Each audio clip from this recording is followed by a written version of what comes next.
दलील ये है कि सरकारी जमीन पर लोगों ने घर बनाया। दलील ये है कि सरकारी जमीन का अतिक्रमण करके लोगों ने अपना आशियाना खड़ा किया। इसलिए इन लोगों के घरों को बुलडोजर से तोड़ दिया जाना चाहिए। इनके घर को नस्ते नाबूद कर देना चाहिए। इनको घर से बेघर कर देना चाहिए।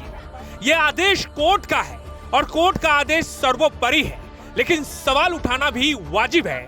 इसलिए सवाल यह भी है कि जब ये गरीब लोग सरकारी जमीन का अतिक्रमण कर रहे थे, सरकारी जमीन पर अपना घर बना रहे थे, सरकारी जमीन पर आशियाना बनाने के बाद अपने लिए बिजली कनेक्शन ले रहे थे, होल्डिंग टैक्स जमा कर रहे थे, सरकारी जमीन का म्यूटेशन करा रहे थे, तो उस वक्त जो लोग इनको ये सारी सुविधाएं दे रहा था, क्या उनको कटघरे में शामिल नहीं किया जाना चाहिए?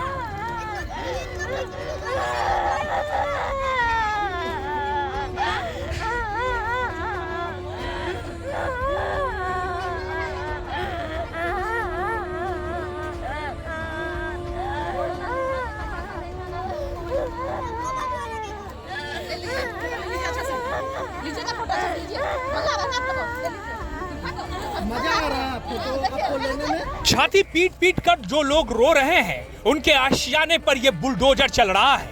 सपनों के छोटे से आशियाने को उजड़ते हुए देखकर किसका कलेजा नहीं फटेगा? ये तो गरीब लोग हैं, इसलिए इनका कलेजा फटना भारत के लिए आम बात है। यहाँ भारत में आम लोगों का मतलब ये होता है जो गरीब होते हैं। उनके घरों को तोड़ना बहुत आसान होता है, उस पर बुलडोजर चलाना भी बहुत आसान होता है। इसलिए सबसे आसान है कि पूस की रात समझते हैं ना?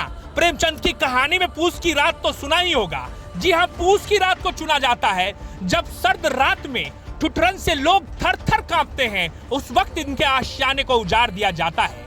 ये कौन लोग उजाड़ रहे हैं? ये वही लोग हैं जिन्होंने इनको यहाँ रहने के लिए जगह दी। ये सही है कि हो सकता है कि अवैध तरीके से अतिक्रमण करके ये लोग यहाँ रह रहे हों, लेकिन सवाल तो ये भी है कि एक सरकारी सिस्टम इस देश में काम करता है। जब ये लोग यहाँ अपना आशियाना खड़ा कर रहे थे, वो सरकारी सिस्टम कान में तेल डालकर कहाँ सोई हुई थी?